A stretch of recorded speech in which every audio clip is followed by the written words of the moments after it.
Mañana. Efesios capítulo 6, vamos a estar leyendo los versículos 10 al 13.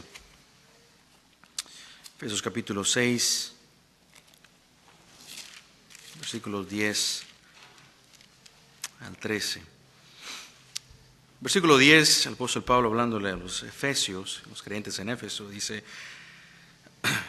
Por lo demás, hermanos míos, fortaleceos en el Señor y en el poder de su fuerza. Vestíos de toda la armadura de Dios, para que podáis estar firmes contra las acechanzas del diablo. Porque no tenemos lucha contra sangre y carne,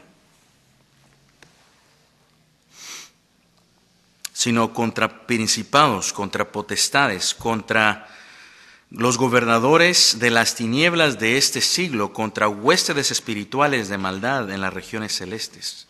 Por tanto, tomad toda la armadura de Dios para que podáis resistir en el día malo, y habiendo acabado todo, estar firmes. Ore conmigo. Padre, gracias por el consejo de tu palabra y, Señor, automáticamente somos movidos a pedir tu asistencia. Mientras nos estudiamos tu palabra, rogamos de que seas tú el que la uses para nuestra edificación. Te ruego que seas tú el que uses tu palabra para el ánimo de mis hermanos, para el renovar de nuestras mentes, particularmente cuando pensamos respecto a la guerra espiritual que todo creyente se enfrenta. Señor, ruego que puedas tú, a través de aquí tu palabra, no solo abrir nuestros ojos a las realidades de la lucha, el combate espiritual al que nos enfrentamos, desde el momento que nos has salvado, para que podamos tener una mente sobria y una actitud sobria respecto a nuestro caminar día con día contigo.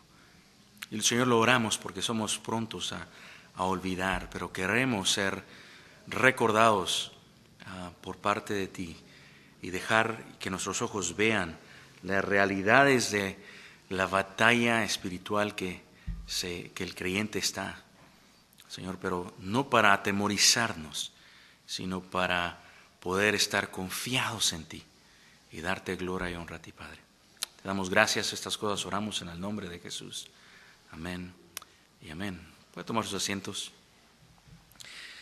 Esta mañana continuamos nuestro estudio en el libro de Efesios y estaremos adentrándonos comenzando en esta mañana, en una nueva sección aquí de la palabra de Dios que habla acerca de la guerra espiritual, de un combate en el que el creyente está involucrado día a día. E incluso ese es el pasaje en el Nuevo Testamento que nos habla que es clave y es claro respecto acerca de la batalla del creyente, que el creyente se enfrenta en el ámbito espiritual. Así es de que es un pasaje hermoso, es un pasaje que nos ayuda a cómo poder estar listos, como dice lo acabamos de leer aquí en nuestro pasaje, a cómo estar preparados y estar firmes. Pero pensando en la naturaleza de la guerra espiritual, pensaba y nosotros en la necesidad de este pasaje, pensaba en la forma en la que la mayoría de creyentes se enfrenta a pruebas, se enfrenta a tentaciones y realmente sin darse cuenta de que está en medio de una guerra espiritual. Debido a esto, el creyente muy a menudo o frecuente llega a ignorar o a olvidar su necesidad, escucha esto, de depender del Señor para tener fuerza contra los ataques del diablo.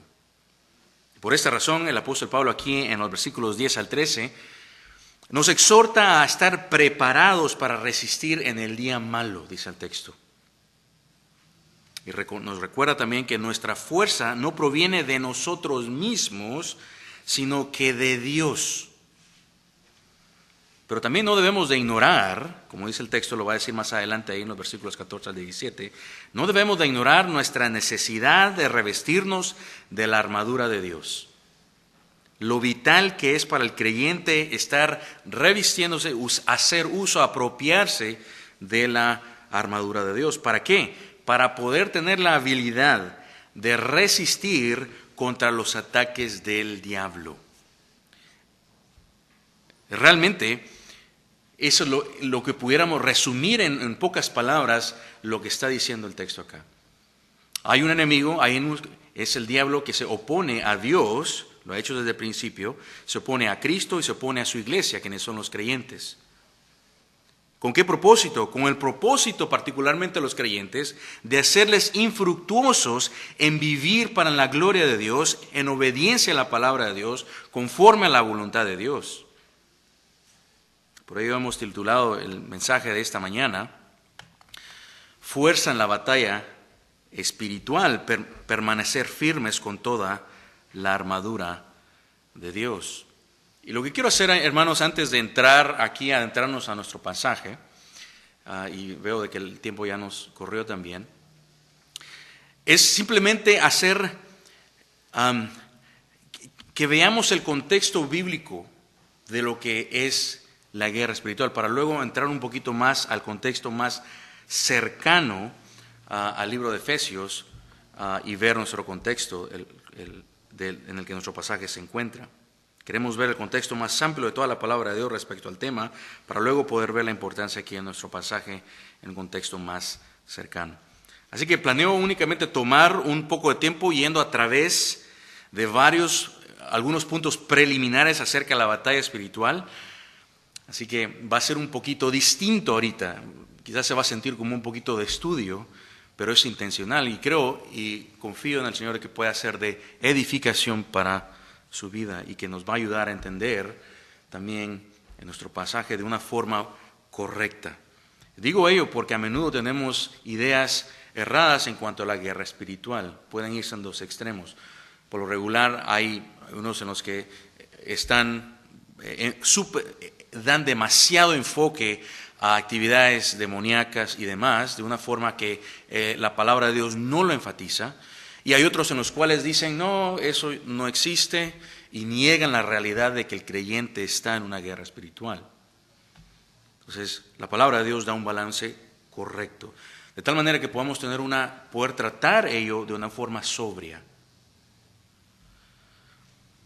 Así que empecemos entonces viendo algunos puntos preliminares acerca de la batalla espiritual. Hagamos la pregunta, ¿quiénes son los que luchan contra los creyentes? Bueno, de acuerdo a nuestro pasaje, esto es Satanás y sus demonios. Pero también sabemos que por la palabra de Dios que tenemos una lucha con nuestra carne y con el mundo.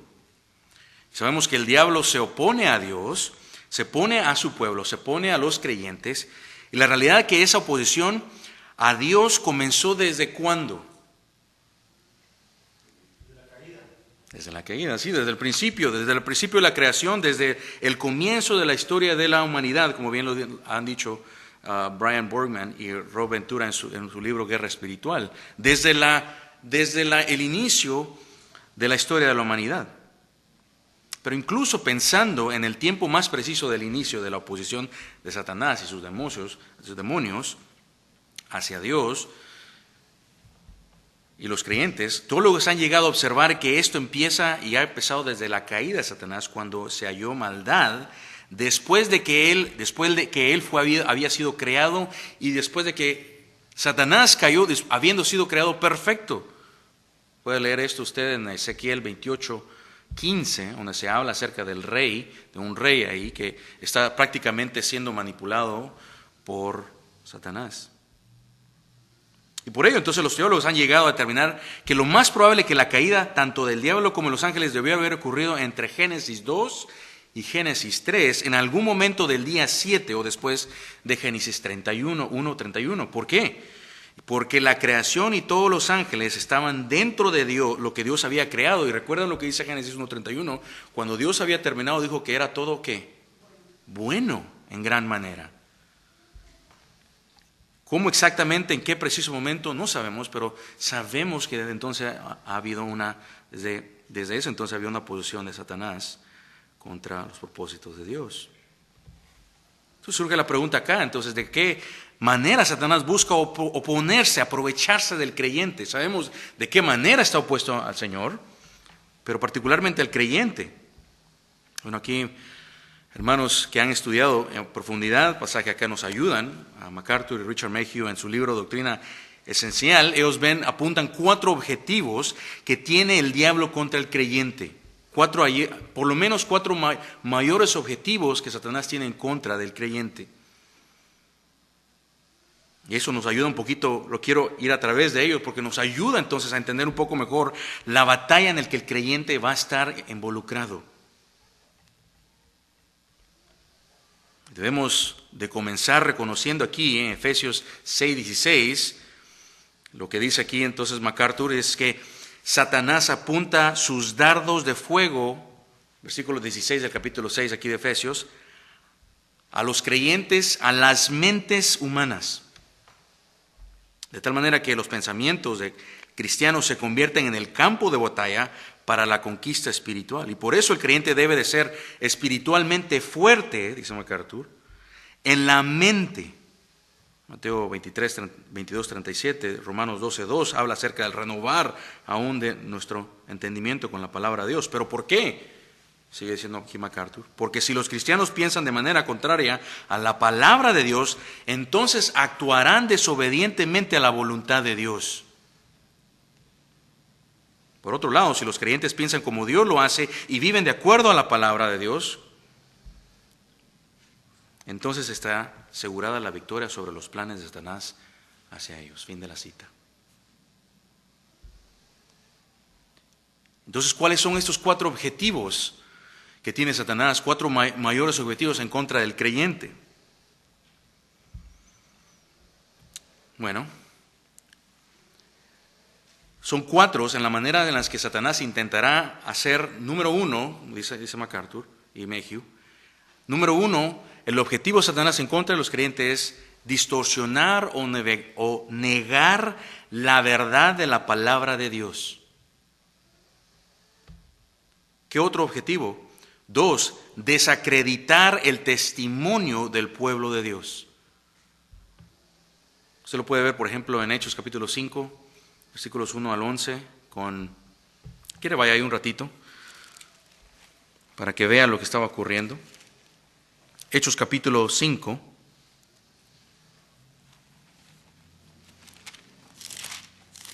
versículo 1 al 11.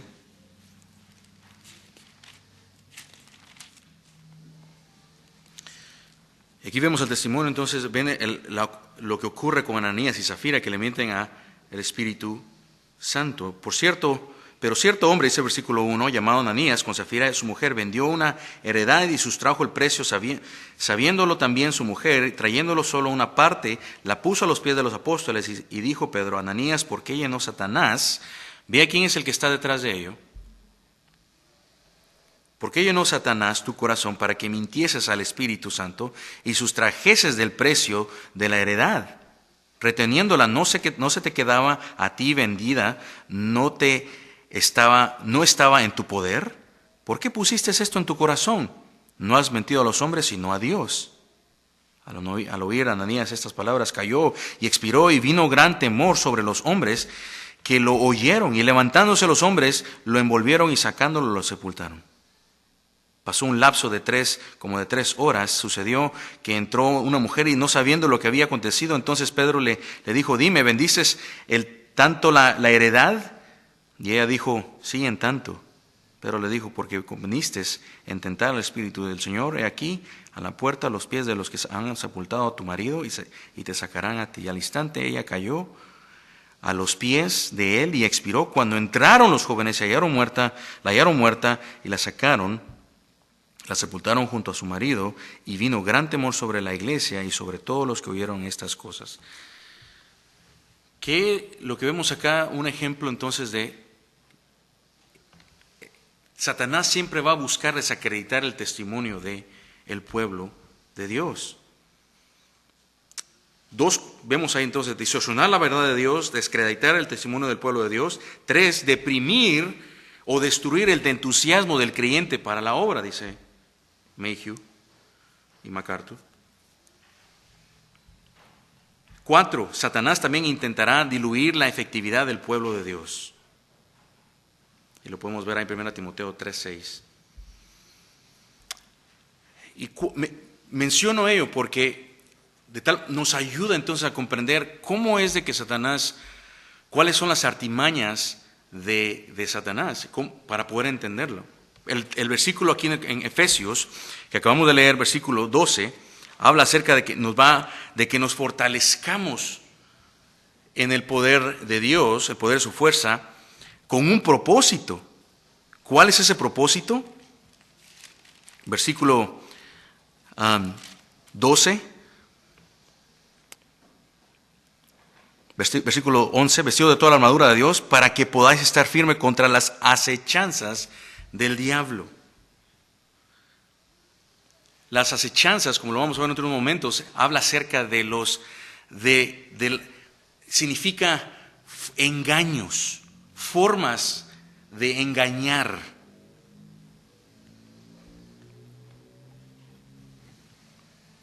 Nuevamente me gustaría, antes de entrar más detallado aquí el versículo, en el contexto de Efesios, estoy haciendo una gran introducción, es intencional, tenga paciencia conmigo, y posiblemente ni siquiera entremos completamente al versículo en esta mañana, pero creo que ayuda, porque a veces son temas que no entendemos muy a menudo.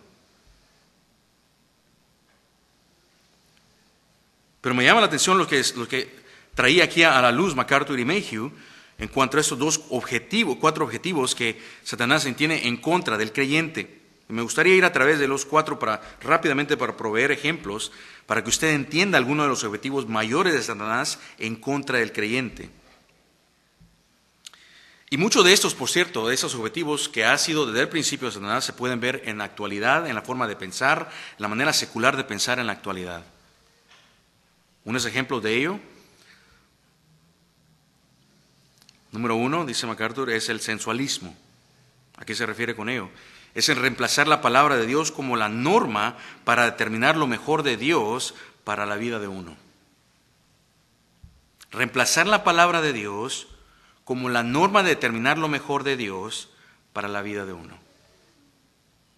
Ahí vemos que el distorsionar, el negar de la palabra de Dios y su efectividad. ¿Cómo sabemos ello? Cuando vamos a Génesis capítulo 3, versículos 1 al 6, ¿qué fue lo que pasó en Génesis capítulo 3? Sí, ¿será que Dios ha dicho, la serpiente, no engañando a Eva? Dios no ha dicho ello, ¿lo ha dicho? Es un negar o un distorsionar de la palabra de Dios. Muy diferente, eso está en opuesto, ese ir en contra, desacreditar, negar la palabra de Dios, va en contra de su efectividad. ¿Qué es lo que dice 2 Timoteo 3:16? Que toda la palabra de Dios es útil para ¿qué? Enseñar, redarguir. En otras palabras, la palabra de Dios sirve para la santificación del creyente, para el corregirle, y es efectiva. Y Satanás, en su forma de cómo poder atacar la iglesia, busca cómo poder hacer la palabra de Dios, distorsionarla o negarla. ¿Qué más? El sensacionalismo, el creer. ¿Qué significa ello? Eso es creer el éxito de inmediato es más deseable que el éxito en el tiempo de Dios. Usted se recordará en Mateo capítulo 4, versículos 1 al 11, cómo se ve eso un ejemplo en la tentación de Cristo. ¿Qué es lo que hace Satanás? Le muestra los reinos, ¿no es cierto? Le hace ¿cuál es la tentación? Hacer creer que el éxito inmediato es más deseable que el éxito en el tiempo de Dios. ¿Qué más? El universalismo. ¿Qué es ello? Es creer que la humanidad compartiría la misma realidad eterna, así como comparte la misma realidad terrenal. Bueno, y así pudiéramos ir a varios, el racionalismo y demás. Pero ¿qué más hace? Entonces lo primero que vemos acá, uno de los primeros objetivos que hace Satanás es la manera que intentará distorsionar o negar la palabra de Dios. ¿Qué más? Segundo, dice MacArthur y Mayhew, Satanás intentará desacreditar el testimonio del pueblo de Cristo. Y eso lo podemos ver, por ejemplo, en el individualismo. ¿Qué ocurre con el individualismo? Es poner la propia satisfacción sobre la del cónyuge dentro del matrimonio. El estar enfocado en nosotros mismos.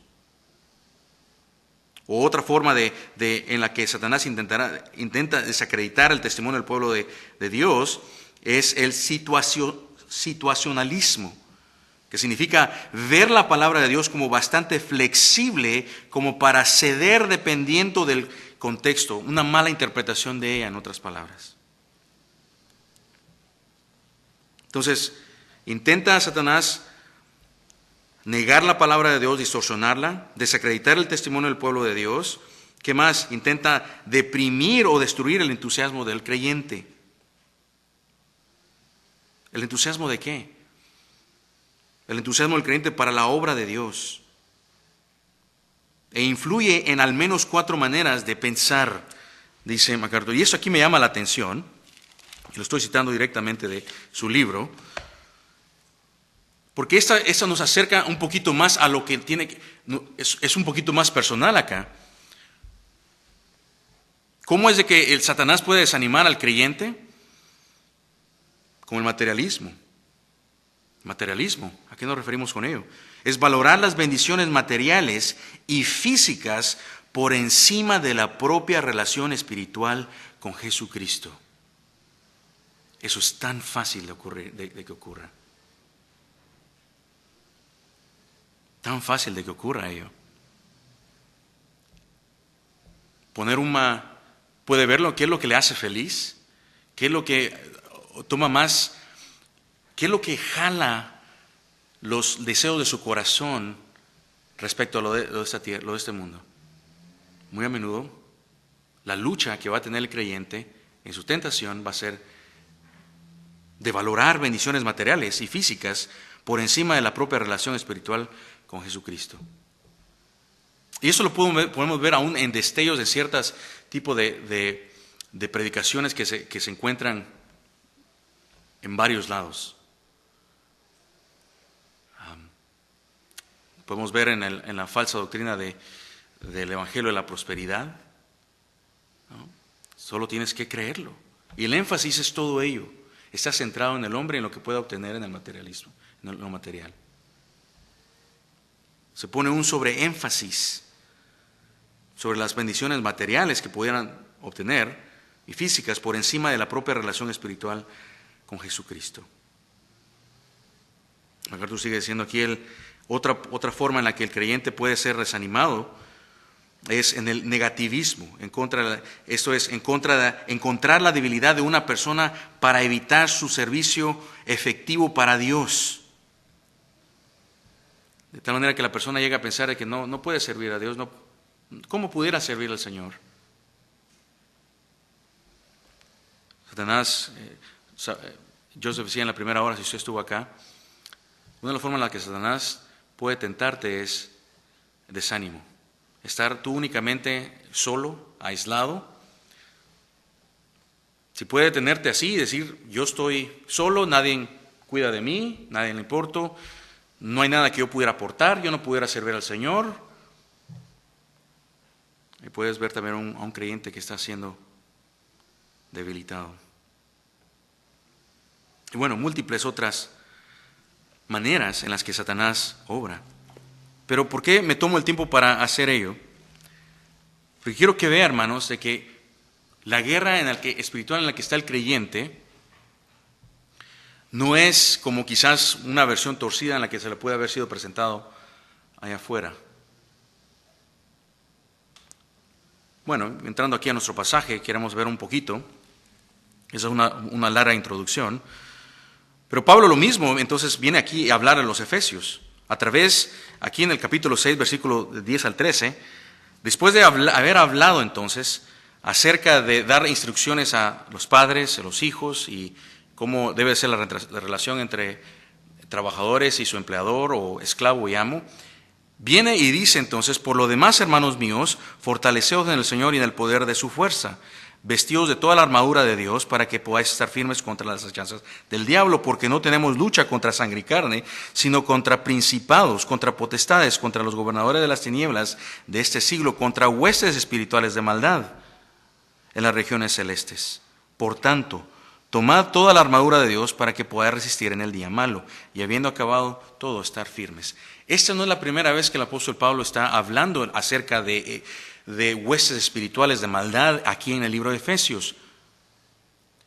Lo primero que tenemos que tener en mente es cómo comenzó Pablo hablando acerca de ello en el capítulo 1, hablando de que Cristo había triunfado sobre todo principado y potestad. La batalla ha sido ganada en parte. Pero ¿qué más? Luego en el capítulo 2 le dice al creyente: ustedes eran partes de esta corriente. Capítulo 2, versículo 2: fueron traídos de muerte a vida, mientras antes vivían en esa corriente de pensamiento. Estaban parte del campo de dominio de Satanás. Él os dio vida, capítulo 2, versículo 2, cuando estabas muertos en delitos y pecados, en los cuales anduviste en otro tiempo, siguiendo la corriente de este mundo, conforme al príncipe, Satanás es mencionado nuevamente, de la potestad del aire, el espíritu que ahora opera en los hijos de desobediencia. No es la primera vez que Pablo entonces está haciéndole saber a los creyentes en Éfeso que hay una guerra espiritual. No solo ello, sino el capítulo 4, capítulo 3, habla acerca de cómo no sean partícipes de las obras de las tinieblas. Y luego vemos también pasajes como capítulo 4, cuando habla acerca de que no les des, que resuelvan no estén enojados unos con otros, y que no le den lugar al diablo.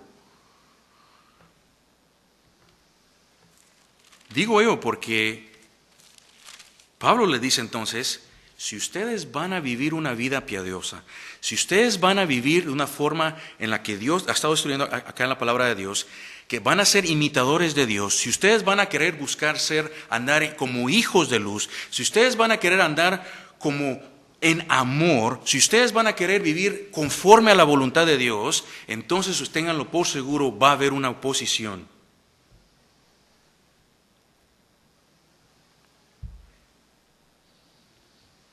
Por eso, entonces, aquí llega al capítulo 6, en los versículos 10 al 13, le da dos acciones, dos mandatos Pablo le da a los efesios.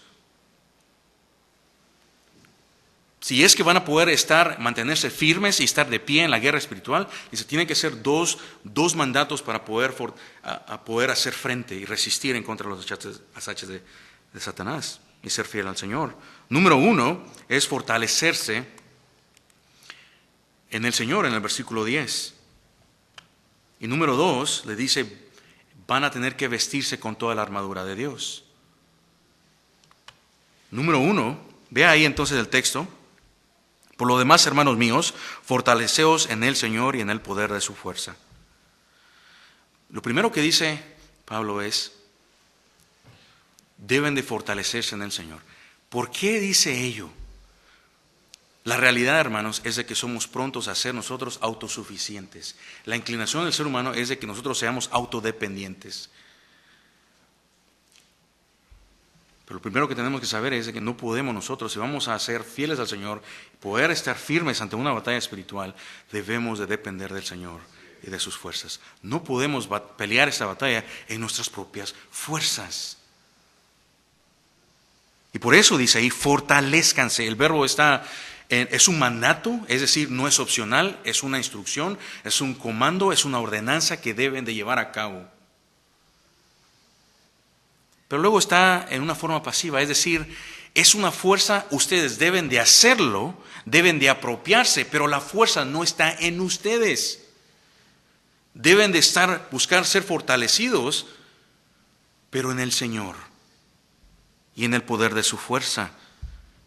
Varios aspectos acá que hay que resaltar en el pasaje es, número uno, la fuerza proviene de Dios. Él es la fuente de fortaleza. Si usted va a estar enfrentándose en tentaciones, en luchas, en ser fiel a la palabra de Dios, realmente nos va a llevar a nuestra rodilla a decir, Señor, ayúdame. Dame las fuerzas necesarias. El depender del Señor. La fuente, Él va a ser la fuente de fortaleza, de fuerza para el creyente. Pero vea que lo hermoso en ello también, en el poder de su fuerza. ¿Cómo es la fuerza del Señor? En primera hora, nuevamente, voy a hacer referencia a lo que decía Pastor Joseph, la gracia de Dios. ¿Cómo? Capítulo 1, versículo 19, Pablo oraba de que capítulo 3, 16 también, de que fueran fortalecidos en el Señor, en la gracia del Señor. La gracia del Señor, piensen cómo Dios obra de una forma poderosa a través del Evangelio para transformar la vida de una persona. ¿Quién puede transformar el corazón de una persona? Solo Dios. Bueno, ese es el poder que obra, que ha obrado desde el principio en su vida, el mismo también el que lo vemos, se nos instruye aquí en la palabra de Dios, que busque fortalecerse en Dios mismo.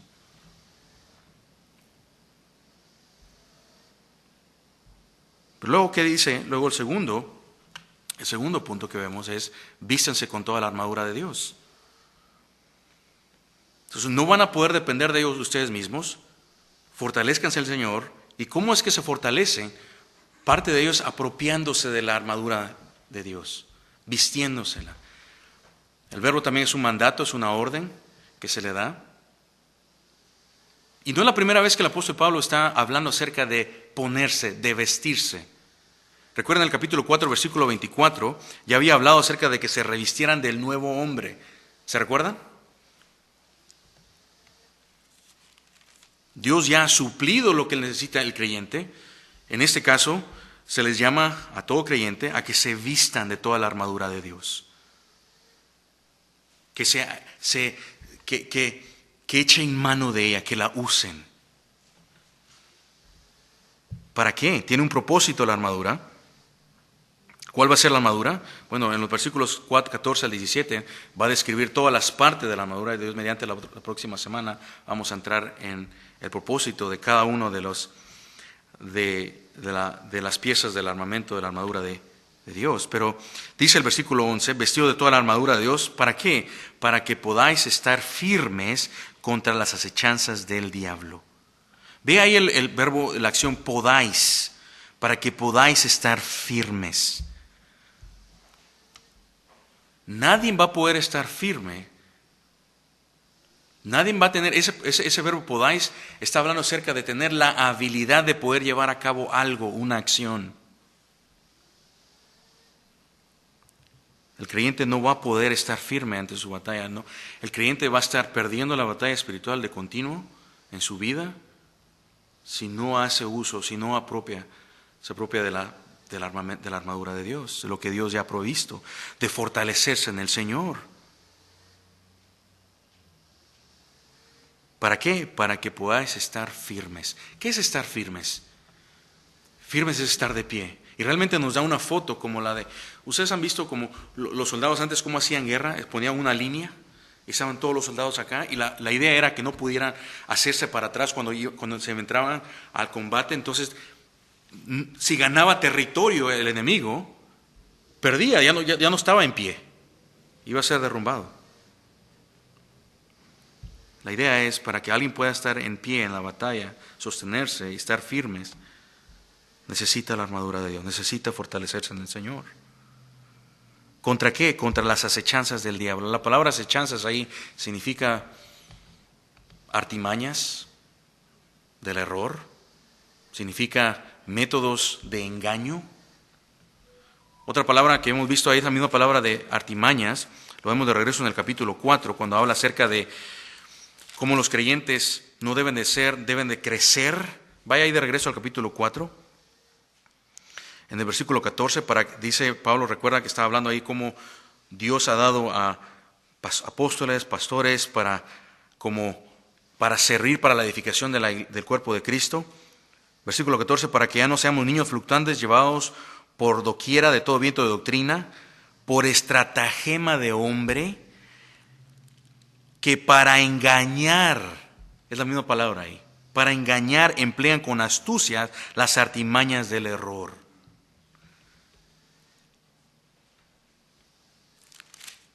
Satanás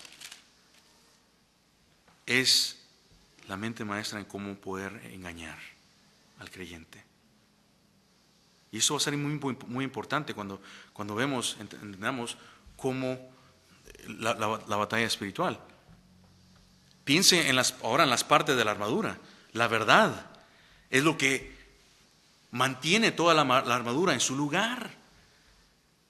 Cada una de ellas va a tener, la armadura tiene la intención de cómo poder el creyente, dos formas. Parte de la armadura, cómo defenderse y cómo poder estar a la ofensiva. Pablo va a usar ahí la imagen de un armamento como de un soldado romano y va a usar todas las partes del armamento de la armadura de un soldado romano.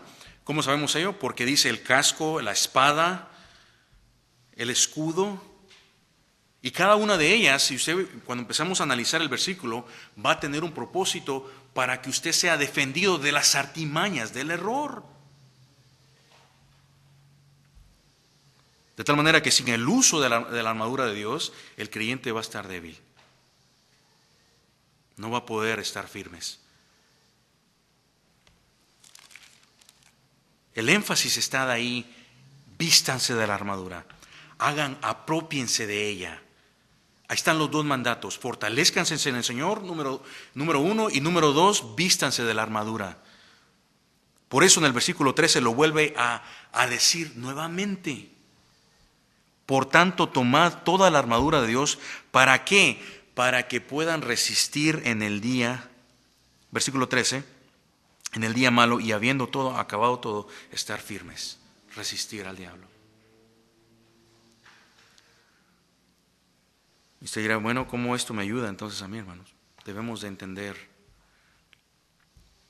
lo que usted necesita. Si usted va a querer permanecer fiel al Señor, en la lucha, piensa en la lucha que esté teniendo. ¿Son dudas en su fe? ¿Son desánimos? ¿Son ideas que van contrarias al Evangelio? Usted va a necesitar la armadura de Dios. Usted va a necesitar pensar con la verdad de Dios. Usted va a tener que estar alerta, usted y yo. ¿Para qué? Para poder resistir al diablo. Resistir al diablo y él huirá. Dios, mediante la próxima semana entraremos a más detalles a lo que el pasaje nos tiene por instruir. Oremos. Señor, gracias. Gracias por el estudio de tu palabra. Y queremos, Señor, ser fortalecidos en Cristo. No depender de nuestras propias fuerzas, sino depender de ti. Ayúdanos, Señor, abre nuestros ojos de nuestro entendimiento para poder no solo aprender tu palabra, sino vivirla. Ayúdanos en ello. Ayuda a mis hermanos en la forma en la que pueda estar alerta, en la forma en la que busquen fortalecerse en Cristo, en la forma en la que vean la necesidad de ponerse la armadura de Dios. Te doy gracias, Padre, por este tiempo que nos has permitido. Rogamos que en nuestra vida seas tú honrado. Estas cosas oramos en el nombre de Cristo Jesús. Amén.